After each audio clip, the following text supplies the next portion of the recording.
saw some really great Irish talent tonight.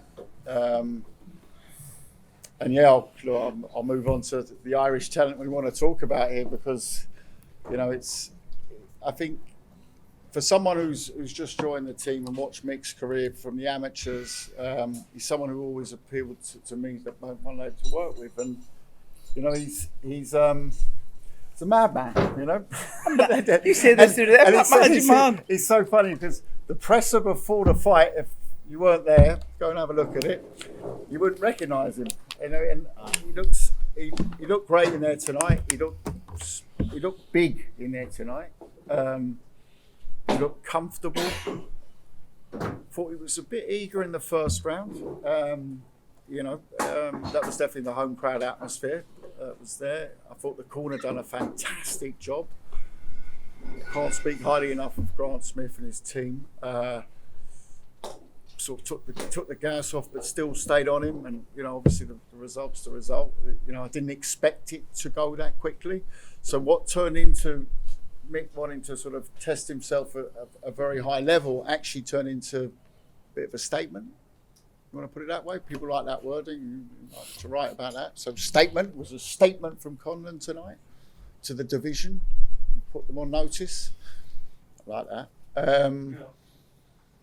What else can I say? I guess you're going to ask what we're looking at next. Well, he's been training. Of course, we strategise. We talk to the federations, and we set up what we can for them, Mick and his team, and those close to him ultimately to choose.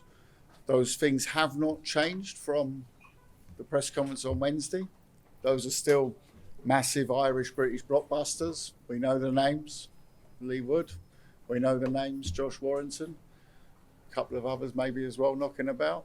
But those are probably the two big ones. And then there's sort of the other avenue, which is, of course, a world title shot. Is there a way of merging the two? I don't know. We've done crazier things in boxing before, and I'm sure there's ways of looking at that as well.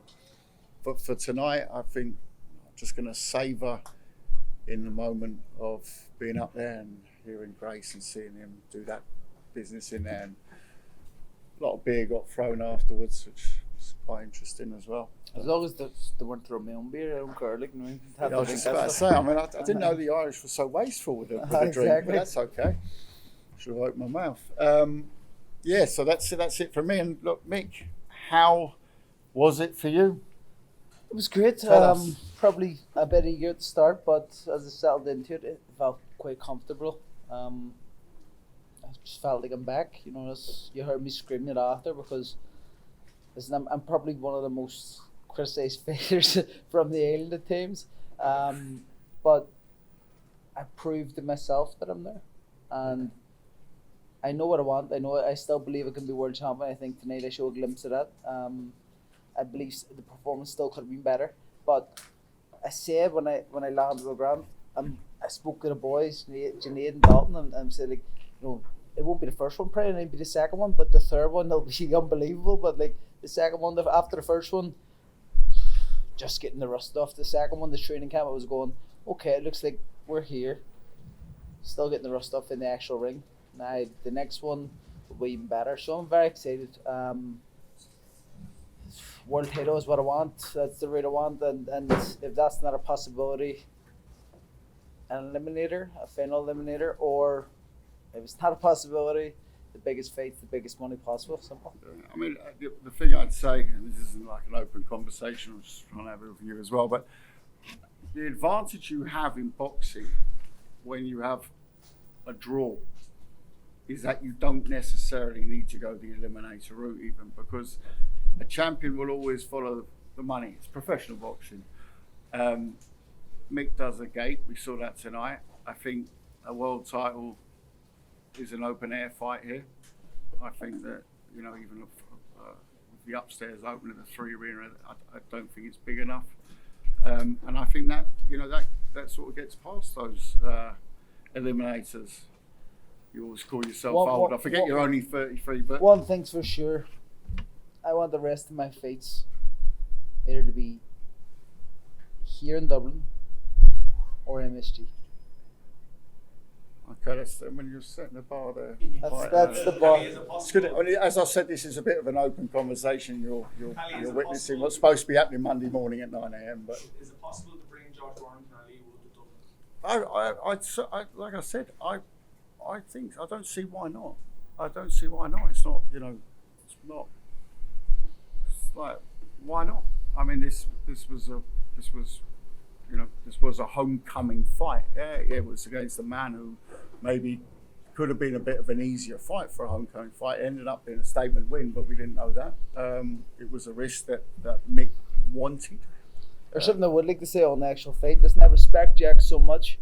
I think he's all seen that in the press comments and the build up to it. But his team made a massive mistake, and I think it was his dad that made the massive mistake. I had my own personal made gloves by Grant. As you see, I'm wearing white, blue, and gold, which is Jack's colours. I want my gloves, by the way. I had nice green gold gloves, but my gloves were actually padded gloves, orthopedic gloves for my hands to protect my hands, and he had horsehair gloves. But they made a complaint and they didn't want me to use my gloves, so they made me wear the horsehair gloves. I told him that was the biggest mistake they made. My gloves are more spongy, and he probably wouldn't have been getting hurt as easy if he had just let me use my own gloves. So that's for not letting me use my own gloves. You take that. But no, as I said, it's most respect to him, and I hope he's well and hope he was home to his family safe. To say a prayer before every single fight that my opponents go home to their family safe, and same as myself. So yeah, I'm just very grateful, very happy, delighted to be back in Dublin. Thanks for everybody for coming. First,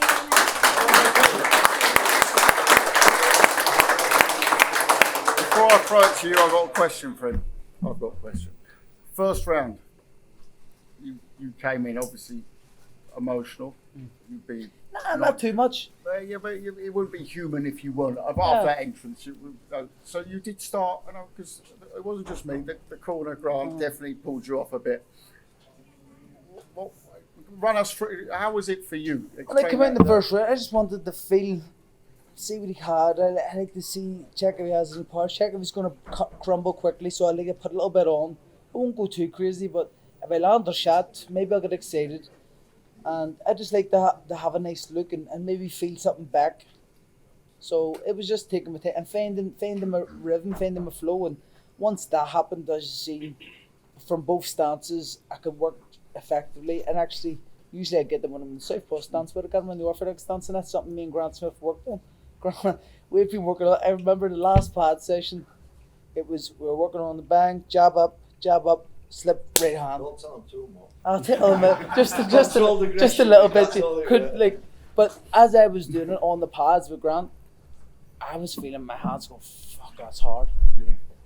I'm not the biggest puncher, but I punch hard enough, and so I'm happy enough. So the fact that certainly done the right shot tonight. Everything we've worked on and everything I've done since joining Steel City, and everybody around, the team around, I'm in the right place.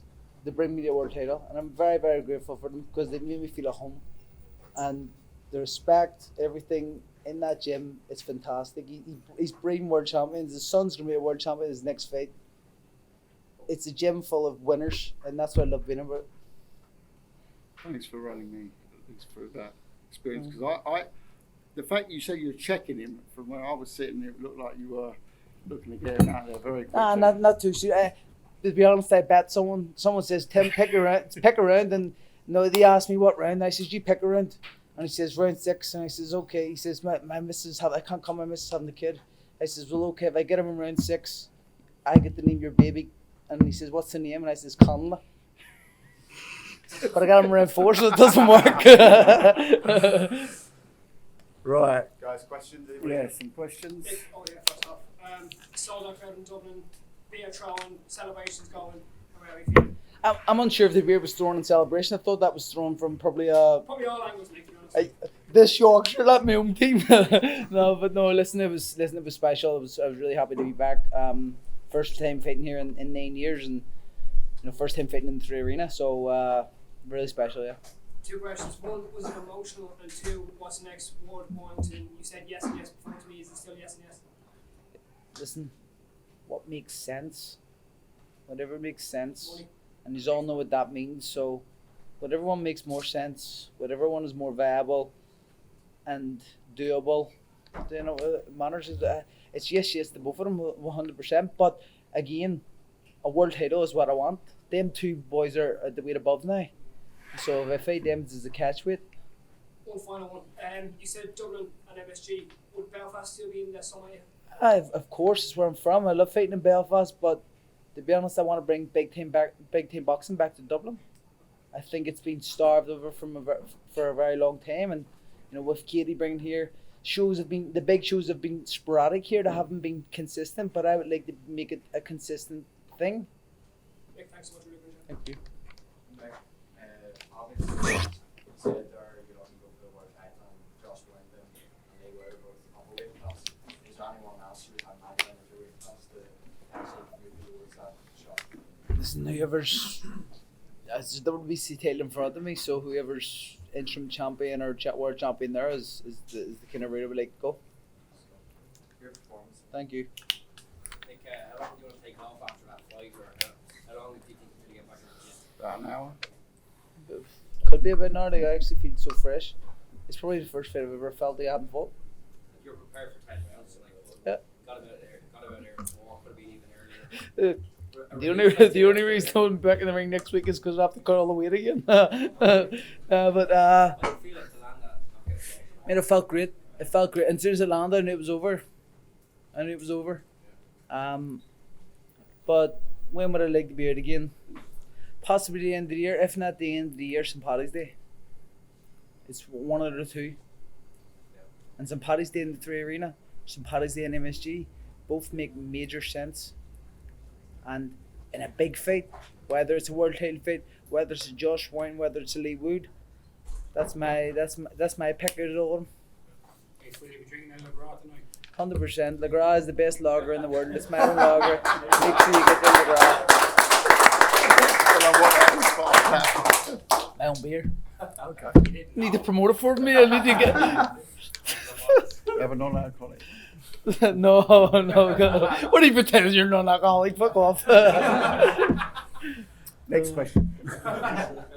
You said there, you said it probably one of the most criticised boxers or whatever sometimes. Like, do you feel like that pressure after the defeats coming into a fight like this? Like, did you feel that? Like, You know what, Neil? To shut people up a bit, or? I don't give a fuck what anybody says no more. I haven't cursed all night here. It's the first time I've cursed, but I actually don't care, and that's something that I've learned over the last while. That, like tonight, I didn't prove anybody anything. I proved myself. I don't care other people's opinions. If I do that, I'll forever be down the dumps because I get enough of that. I hate if you go on the BBC put an article, BBC Northern put an article up about me. There'll be 900 comments, and probably 880 of them are negative comments. So like, I don't. What's the point of caring? It's irrelevant. So no, listen. Whatever it is, love me or hate me, I'm still going to do what I do. Like, what's changed for the underground? Is it just that togetherness, that team environment, is it time? What's changed? So when I went to find the coach, I know as a boxer, I'm a very honest person, and I know I make mistakes. And the coaches who I seen, they were good coaches, but the only one that pulled me on the mistakes, which I know I make, was Grant. And I get away with these mistakes. I'll do that. I'll keep doing them. It's not very hard to kind of break rhythms, but this man was pulling me on mistakes. But also, never mind the coaching side of it. As Harry was as a man, I respected an awful lot, and just him as a whole package, and the team as a whole package. I knew that's where I needed to be. They're my type of people, and it was a perfect fit. And listen, he's tweaked things, but also I've got him on drugs. I give him golf, and he's addicted. So I apologize for that. Like he's a full-on golf junkie. He spent thousands of pounds on golf stuff already. So listen, my bad, but I apologize. But I'm thankful because I get to play golf with him and awful lot during training camp. The same way from the industry, wish they'd been with Jimmy Moore and Nigel Travis sooner. Are you now starting to go, what would have happened if I was a Grant? Earlier in my career, would you rather be a world champion? No, I don't think like that. There's no point to thinking what if, because it's not that. It's we're here now, and it can still happen. There's no point to dwelling on the past. What's happened in the past has happened. I've lost, so be it. What was meant to happen happened, and now I'm here for a purpose, to be a world champion. and I'm with the right team at the right time, so I'm happy. Question for Callum. You sit across, of course, the traditional boxing offering and the Misfit social media. Get me in the Misfits so I make more money. Callum, whatever big fight Mick wants, would that feature influences on That wouldn't be a bad idea. Yeah, That wouldn't be a bad idea. I'm hearing you, and there is. I mean, we'll go into this on a one-on-one. Here, you can be making me more money. So there is a Misfits Pro, which is launching or has launched in America already. So yeah, that's, you never know. Not really one that I'm thinking of right now, but the future in boxing, I've been around the block a few too many times. So never say never. You'd welcome it, King Carlos says it. If it makes money, it makes sense. Makes money, exactly. That's what boxing is. It sounds horrible after we've had this romantic, beautiful boxing night of, passion and knockout and everything perfect. So, don't want to talk about money now, do we? All right then. Invoice in the meal. Any more guys? Any more questions? No? Okay, thanks very much. Thank you.